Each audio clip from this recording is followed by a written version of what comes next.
Yes, people, what's happening? Welcome back to Chelsea Fan TV and welcome to your Chelsea news video. First things first, guys, make sure you smash a like on the video, subscribe to Chelsea Fan TV if you are new around here, and as always, leave your thoughts in the comments below. And since Sunday's 0-0 draw at Bournemouth, there have been a few bits of news coming out surrounding the club. So in this video, I'm going to dive into them and give my thoughts. So first up then, Benoit Badiashile is targeting a return to full training with the rest of the first team squad next week. It had been reported on Wednesday evening that he had suffered a setback in his recovery from a hamstring injury. And without that, there was a real chance he could have made the squad for this weekend's clash with Aston Villa. And you know what they say, it never rains, but it pours. Badiashile been out for a while now with a hamstring injury, been doing well. Had been in training, working his way back to a full return to fitness and the side, which could well have come this weekend. And there's been a minor setback in his recovery. And it just seems to be typical Chelsea right now. If it's not someone getting injured, it's someone suffering a setback. I don't know what's going on at this point in time. I really don't. It's one of those things that, we can't seem to put our finger on. We've suffered countless injuries over the years, and certainly over the last few years. We're suffering injuries under Roman a lot as well. So people that say, "Oh, change the medical department," this is two totally different medical departments, and yet we are suffering so many injuries still.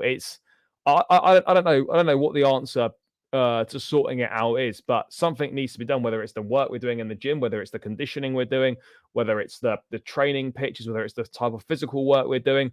I don't know.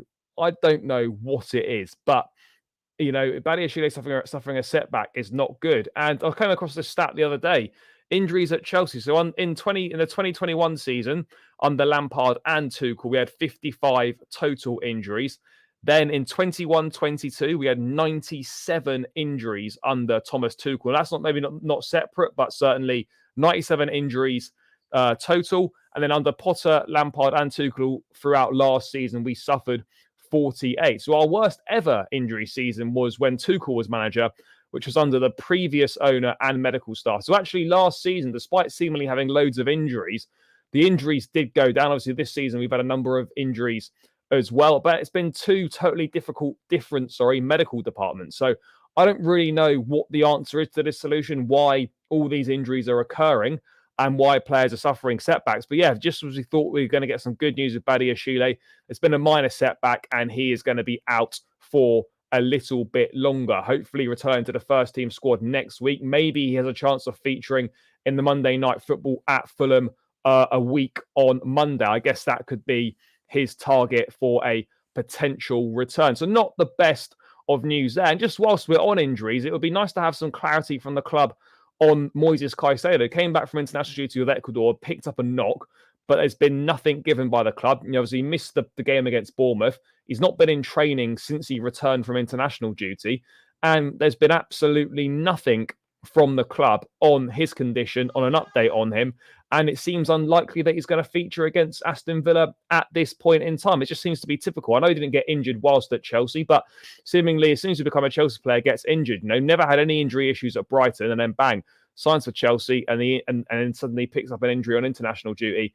And it's just a complete lack of clarity from the club on this front. So some sort of clarity on the state of Moises Caicedo and how this knock wouldn't go amiss either. But yeah, it's not ideal that having missed the Bournemouth game, it probably appears as it stands now that he is also going to be a major doubt for the game against Aston Villa. And moving from Moises Caicedo, guys, we've had some updates on Ian Maatsen and some news from Fabrizio Romano and a report from The Athletic saying that, obviously Maatsen spoke to Chelsea back in July and August, so in the summer, and there was no agreement over a new deal, which is why Chelsea were ready to sell him to Burnley in the window, but he rejected it. Contract talks are ongoing, but nothing has been decided on that front. Maatsen has rejected several contract offers from Chelsea, including an offer of 6-year contract with plus 1 year as a club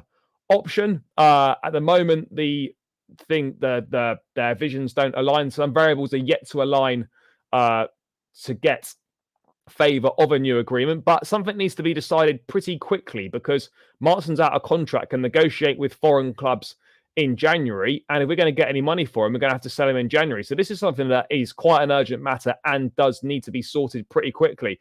I can understand it from a Maatsen's perspective, wanting to take his time and assess his options, because the path for Maatsen at Chelsea at the moment is a bit muddy. It's a bit muddy, you know. It's got positional uncertainty written all over it. Pochettino is using Colwill at left back, which doesn't help Maatsen at all, and the failure to offload Cucurella as well doesn't help either. So it appears right now that he could even be fourth choice left back, seeing as Colwill has been playing there behind Chilwell and Cucurella as well, and competing for minutes in attacking midfield, which is where he's been deployed in pre-season and every time he's played this season. That doesn't look any easier now either, with Cole Palmer having been signed. Yes, he's featured in games recently, came on last weekend against Bournemouth. But yeah, I see a situation where, not because Chelsea want to get rid of Maatsen, but for Maatsen's own career, maybe it's better if he does leave, because right now, with uncertainty over his position, with, as I said, more attacking reinforcements likely to arrive in January, and there seems to be no easy way of getting into the side at left back, he's in a very tricky position. So I'm not surprised he's not committed his future to Chelsea just yet, because he's going to want to see what the lie of the land is. But if I had to take a bet now on whether Maatsen's going to sign a new deal at Chelsea or not, I would probably have to say no, just based on those factors. And I think he will have a lot of suitors in January from European clubs. But yeah, it's a tricky one for Maatsen. Yes, I'd like him to stay. Yes, I think he's a talented boy, but with the money we've spent, with the players we've got in the squad and the areas of the pitch that he's looking to fight in, there's not really that many opportunities for the amount of minutes that he's going to want. So maybe he will move on. But that's the latest on Ian Maatsen, is that he did have conversations in July and August, turned down a 6-year deal with a club option for a 7th. And there's just a few variables that are yet to align in order to reach an agreement. I'm not sure what those be, whether they're image rights, whether they're wages, whatever they are. But yeah, Chelsea need to get a move on with this. Otherwise, Maatsen can agree a pre-contract agreement with a club in January. So let's wait and see what develops in that. But we're going to need some developments on it very soon. And to round out the Chelsea news, we've had a little bit of an update on the stadium and potential stadium redevelopment. Chelsea, this is from Matt Law. So Chelsea are analysing whether or not to redevelop Stamford Bridge on its current site or attempt to move the club to a new home. And it's been added in the Evening Standard as well that Chelsea's ambition is to complete the stadium redevelopment project by 2030, as they await a decision on whether a £65 million offer to buy a 1.2 acre plot of land next to Stamford Bridge is accepted. I think, for me personally, obviously, the club have also secured £500 million of investment to try for various different projects, but the stadium being one of them. And I think the big thing is we've got two options here. Either redevelop Stamford Bridge on its current site, which means that we probably have to go away and play in a different stadium for a number of years. There have been murmurings of Craven Cottage, Twickenham, Wembley, etc. We go and play away for a few years whilst the stadium's being redeveloped, or we continue to play at Stamford Bridge whilst a new site is built. Those, I think, are clearly the two options. I think the club would like to stay in the current place, which is why they're obviously looking at this plot of land. They've had an offer accepted on a plot of land, and they're just waiting to hear back from the planning permission and all those little ins and outs that need to be sorted out. But look, if it was down to me, I'd be doing everything possible to try and stay at Stamford Bridge whilst the stadium is being developed. If we can do a stand-by-stand redevelopment, that would be the most ideal thing. I don't really fancy going to play at another stadium for a few years. We saw it with Tottenham when they went to play at Wembley. Like, it's really hard to generate an atmosphere there. It's like all teams are up for going to Wembley. It's like a cup final for them because, you know, some teams will never get to go to Wembley. I'd really, if we can avoid going to play at Wembley for a number of years, that would be great. Craven Cottage, likewise. Twickenham has been murmured as well. These are all big stadiums. Well, Craven Cottage is not, but big stadiums that oppositions would relish coming to. So if we can avoid that, I think that would be the best thing. But it's clear that, look, they are starting to put their foot on the gas now with the stadium redevelopments. For me, the best case scenario is we redevelop Stamford Bridge stand by stand, and we're still able to play there whilst it's happening. Or failing that, for me personally, I think it's better that we move altogether.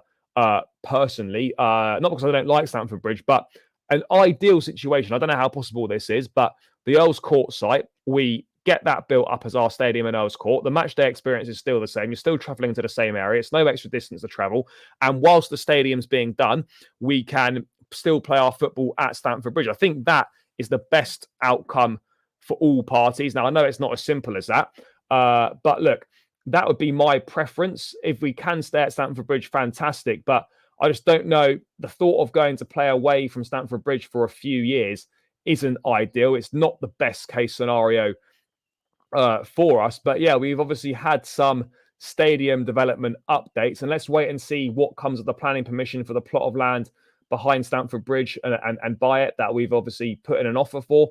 But yeah, things seem to be moving in the right direction. But guys, let me know your thoughts in the comments below on all the topics covered, particularly the stadium. What are your thoughts on the stadium, guys? Would you rather go and play at Wembley, for example, for a few years and then come back to Stamford Bridge once it's built? Would you rather play at Stamford Bridge whilst a new stadium's being built for us? Let me know your thoughts in the comments below and on any of the other topics covered. Make sure you smash a like on the video. Subscribe to Chelsea Fan TV if you're new around here. And I'll catch you again in another video soon. Up the Chelsea and peace out, people.